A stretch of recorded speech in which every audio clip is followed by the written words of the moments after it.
Tras ganar las primeras elecciones de 1977, el gobierno de don Adolfo Suárez, ya con la Unión de Centro Democrático, decidió relevar a don Rafael Ansón como director general de Radio Televisión Española y poner en su lugar a don Fernando Arias Salgado, hermano del secretario general de la UCD, don Rafael Arias Salgado. El presidente me decía: Rafael, tú mandas más que yo. Le decía: mira, Adolfo, no, porque tú me puedes quitar y yo a ti no.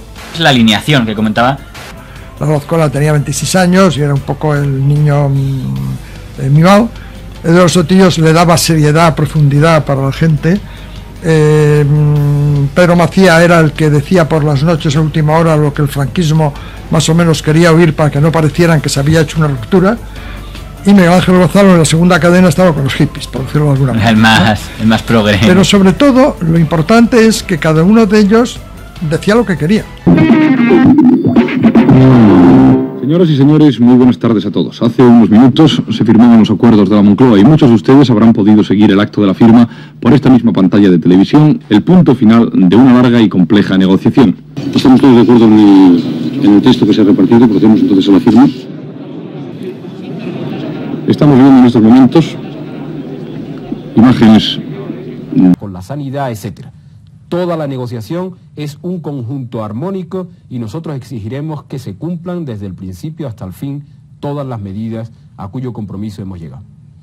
Han llegado a un compromiso las fuerzas políticas representadas en el Parlamento y el propio Gobierno, pero parece que todos coincidimos en que estas medidas no se llevarán a cabo, no serán desarrolladas si las fuerzas sociales, las fuerzas económicas del país no participan activamente en ello. ¿Qué habría que decir entonces a las sindicales, por ejemplo, a las centrales sindicales o a las patronales? Bueno, realmente el Parlamento ya lo ha dicho y ha hecho una valoración, yo creo que del compromiso muy interesante. Le ha dicho al Gobierno que cumpla con su compromiso. El Parlamento ha asumido la parte que le compete en cuanto que va a transformar en leyes concretas todo aquel paquete de la negociación que afecta al Parlamento y finalmente le ha dicho a las fuerzas sociales que hagan un esfuerzo solidario por superar la crisis económica por la que atraviesa el país. Una de las primeras decisiones del director general puesto por la UCD fue crear otra vez el cargo de director de los servicios informativos, que en la última etapa había permanecido vacante, dando todo el poder informativo a cada uno de los directores de programas. La aparición de esta figura del director de informativos fue interpretado por los presentadores como una supervisión por parte del poder político, provocando la dimisión de todos ellos. La verdad es que nadie puede conocer mejor que el gobierno el desastre económico de televisión, la corrupción y la desorganización imperante en Prado del Rey, no solo por ser el gobierno el responsable, sino porque además nada menos que 3 miembros del actual gobierno han sido directores generales de Radio Televisión Española. El actual ministro de Obras Públicas y Urbanismo, don Jesús Sánchez Roz, ha sido director general de Radio Televisión Española. El actual ministro del Interior, don Juan José Rosón, ha sido director general de Radio Televisión Española y don Adolfo Suárez ha sido director general de Radio Televisión Española. Parece que es un cargo que facilita la promoción política. Se produjo una dimisión masiva de los principales directores presentadores de los telediarios de Televisión Española en la 1 y la 2, es decir, don Eduardo Sotillos, don Ladislao Azcona, don Pedro Macías y don Miguel Ángel Gonzalo. Fueron portada en todos los periódicos y plantearon un problema sociopolítico y ellos podrán explicar si quieren, que creo que no quieren. El periódico Diario 16, dirigido por don Miguel Ángel Aguilar, sorprendió publicando un editorial defendiendo a Televisión Española y arremetiendo contra los 4 presentadores dimitidos. Aunque con toda evidencia no es Dinamarca, algo huele a podrido en Prado del Rey. El caso de la dimisión de los directores de los 4 telediarios, hay que pensar y repensar en ocultos intríngulis para orientarse bien en un gesto como este, prototipo de lo que podría considerarse como un caso flagrante de dignidad tardía.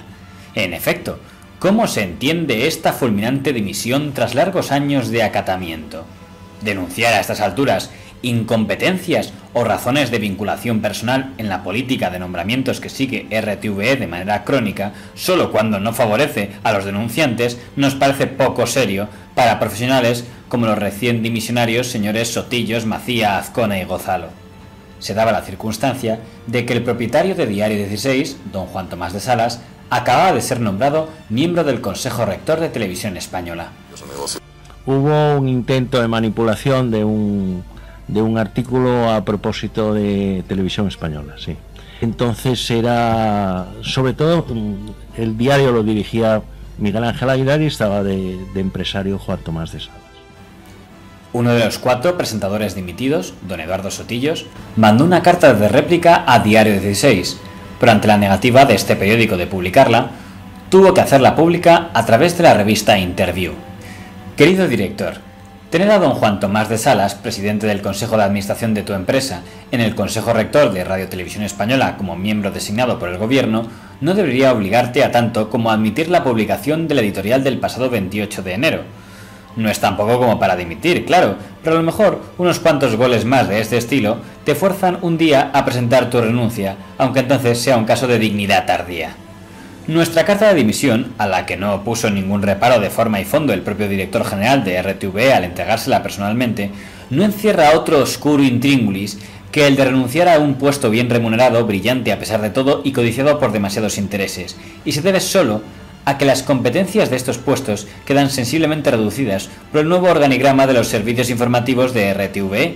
Y esto es tan cierto que ya se está publicando que no hará falta nombrar nuevos directores de los telediarios. Una persona a la que tampoco conocía de nada, que era Rafael Ansón, nos había llamado una serie de personas muy distintas para hacer los telediarios realmente que eran del cambio, ¿no?, hacia la democracia. Y ahí también estábamos gente que te decía ya, este está vinculado al Partido Socialista, este es de la UCD, este es más bien del PP, tal. Eso lo he vivido ya mucho en esa empresa, lo cual estaba muy bien, porque demostraba que había mucha pluralidad. Creo que es muy difícil el ejercicio independiente del periodismo y la militancia en un partido político. Es Eduardo Sotillos, que ha sido capaz de armonizar un periodismo independiente y de gran calidad y a la vez el dedicarse a la política. Como nunca se ha vuelto a repetir que dimitan todos los directores de Televisión Española, de hecho, bueno, no ha habido más directores de telediarios en Televisión Española, se suprimieron los cargos, les debo preguntar qué pasó allí. Pues que intentaron que leyeran. Y como no querían leer, pues lo dejaron, los 4. Esperaron hasta enero, me parece, yo cambio en noviembre, más o menos. Vieron que a partir de ahí el director de informativos era el que mandaba y les decía lo que tenían que decir, y se fueron. Es que realmente cuando uno vive en un espacio de libertad, es muy difícil que lo pierda y que lo cambie. Prefirieron irse que tener que renunciar a la libertad que tuvieron hasta que yo me fui. La realidad es que en Televisión Española acababan de desaparecer para siempre los telediarios de autor. A partir de ese momento, sería un único director de informativos el que decidiría los contenidos de todos los telediarios.